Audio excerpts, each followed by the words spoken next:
Hey y'all, welcome back to Andy's Little Homestead. I'm Andy, and this is home. This beautiful semi-mobile was once mobile piece of paradise. It's where we live here in northern Michigan. And y'all, it gets cold here. The other day I got down to -10 degrees Fahrenheit, and I don't know what that temperature is in degrees of people who haven't been on the moon, but y'all, it was cold. But our experience is not uncommon. There's plenty of people in this area, which is pretty economically depressed, who live in campers like this one. So today we're gonna go through the systems that we got in place to, not freeze to death, and also how some things have been working out so far. I've installed solar, I got a battery bank. We've done all kinds of things around here, so that's what we're talking about today. Now y'all can hear me talk. My blood is 30% grits by volume. So obviously I was not made for it, but if you put the right things in place, even something like this can be pleasant. Well, livable. Now before we get into this, I need to address the elephant in the room. That right there. Pro tip, put the canopy away before the snow shows up, because the first 3 inches we got, that's when it broke. And we just left it because it's still covering some of our stuff. I didn't see any reason to modify what we got going on.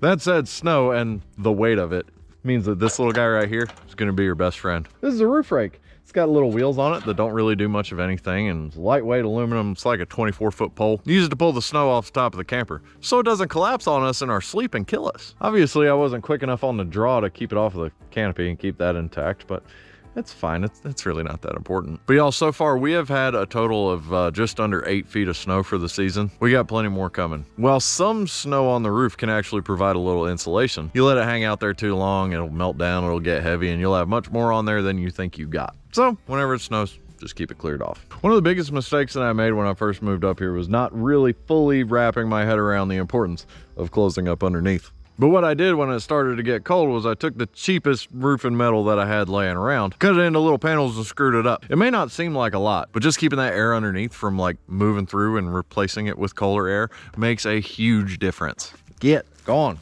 See, no matter where you are, no matter what climate you live in, the ground wants to be about 50 degrees, and it will radiate that heat upward. So if you trap it in underneath the camper, now it may not stay at 50 degrees, but it's a hell of a lot warmer than -10.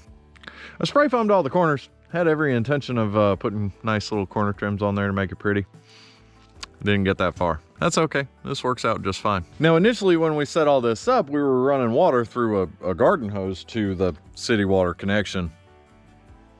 Works good till it freezes, then you've got some problems. So I needed to run a hard line in, and I knew that I was going to be closing up the bottom. So what I did, dug a hole underneath that hydrant. I tied into that line, ran it underground to there. Where it came up out of the ground to tie into the rest of the plumbing in the camper, I put some pipe insulation around it. So far it's been good down to about 0 degrees. It freezes below that. That's where we break out the old propane salamander, pull that panel off, heat it up, 20 minutes, it's good. Now this was kind of fun. A camper's plumbing system is all tied in inside within the insulation. There's not really any kind of setup for a connection except for the city water connection, but we found a creative solution. You see, all campers have these things called low point drains when you're winterizing a camper, which is just draining all the water out of everything. Got valves underneath the sink. It's just 1/2-inch PEX. Conveniently enough, we just ran 1/2-inch PEX underground. So I ran it up to the low point drain. Okay, so you can't see that at all. Anyway, down where you couldn't see, there was a valve, pipe drains through the floor there. I just tied it into that pipe. Now we got water well below freezing. Now before I went on hiatus making videos, because I'm an overwhelmed, depressed cow who can't keep up with his own life, we installed a 400-watt solar setup out here. I'm sure at least 6 of y'all are wondering how that's performed.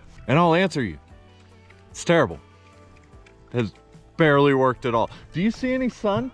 We get like no sun this time of year. I have to snort a line of vitamin D every day when I wake up, or I ain't leaving the recliner. So that naturally has caused a bit of a problem for us. It's just not putting out enough juice to keep the battery bank charged. So there's basically 2 types of batteries, just generally speaking, that people will use with off-grid setups like this. You got the lithium iron phosphate, and then you got the good old-fashioned deep cycle. Neither of which perform well in the cold, but these deep cycles seem to do a little bit better. If I had 68 hours in a day, I would have built a box to enclose these around, everything else to keep it around the ground temperature. I still might do it. I'll get around to it.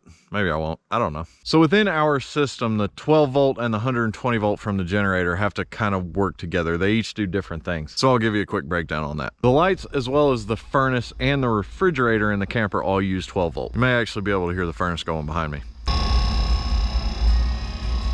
Now the Starlink and the well pump use a lot of juice, so those are pretty much exclusively 120. We have an inverter that we can run Starlink off of, but it sucks them batteries down like a like it didn't have a good relationship with his father. So the generator, when it's running, will charge the battery. Since the solar's a bum and doesn't want to do any work, it'll run through them power lines that are made to the well pump, and it'll power other high usage appliances.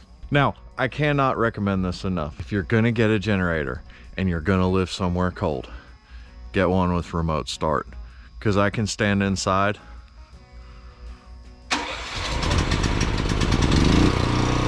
not having to go outside to get water. That's a good thing.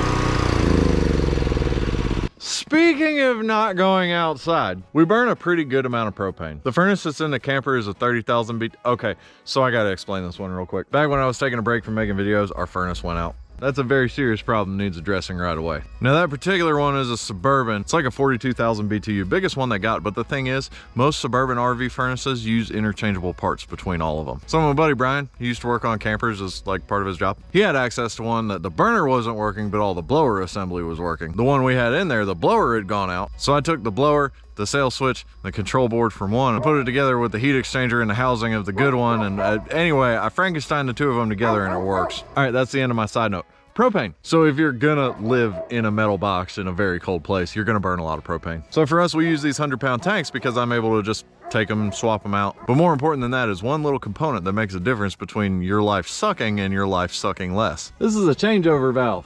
More specifically, an automatic changeover valve. So when one tank runs empty, it'll automatically flip to the other tank. That little green thing will turn red, so I know I need to pull that tank and swap it out. But we have constant gas, even when one tank runs empty. As far as the amount of use goes, on average with the temperatures, you know, like teens at night and 20s during the day, maybe a little colder, we'll burn through a 100-pound tank in a little over a week.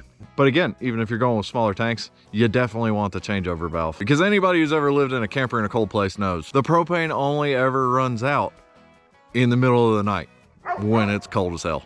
Now, a camper itself is not very well insulated. I mean, the walls are that wide. It's got like, what, R3 in it, maybe? The windows are all single pane, so you gotta stop that cold air coming in from any way that you possibly can. On all these windows on the inside, we got a layer of clear plastic, because all insulation is just dead airspace, so we make that additional dead airspace. It's not much, but it makes a huge difference. Some of my longtime followers remember me putting bubble wrap up for the same purpose. Either one works. Now, anywhere that hot air and cold air meet and there's moisture involved, you're gonna get condensation. And so moisture is a constant problem in a camper in the cold. In order to solve that problem, our friends Tori and Mike gave us a dehumidifier. It was just sitting in their garage.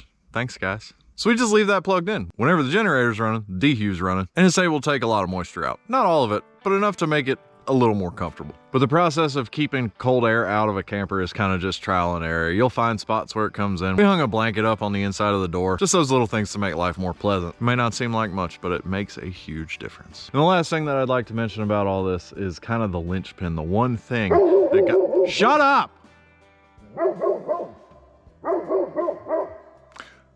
So last thing I want to mention, the one thing that kept us in very comfortable, in fact, it was like 70 degrees in the camper when it was -10 outside, is what I like to call the kerosene poverty heater. This thing is amazing. People think poverty smells like ramen noodles and Kraft mac and cheese. Nope.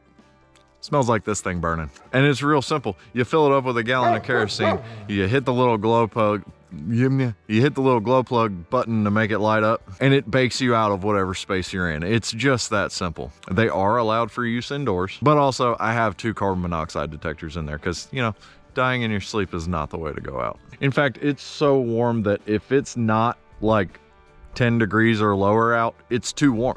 We have to open the roof vents in the camper to actually like make it comfortable because it's just too hot. Now, it can feel a little unnerving to light a kerosene fire in your living room to keep warm. But these things are actually pretty safe. They've even got automatic tip over protection, like if they get rocked, it'll just shut itself down. But if you have no other way to not freeze to death, this is it. So that's about it, y'all. These are all the systems that we have in place to make it completely livable in this environment, in this metal box. With the exception of the solar that doesn't work anyway, none of this cost a whole lot of money. And the reason that I bring that up is because, well, times are hard for a lot of people. Like I said, we are not the only people who are living in a camper this time of year. It can suck, but it doesn't have to be the worst thing ever.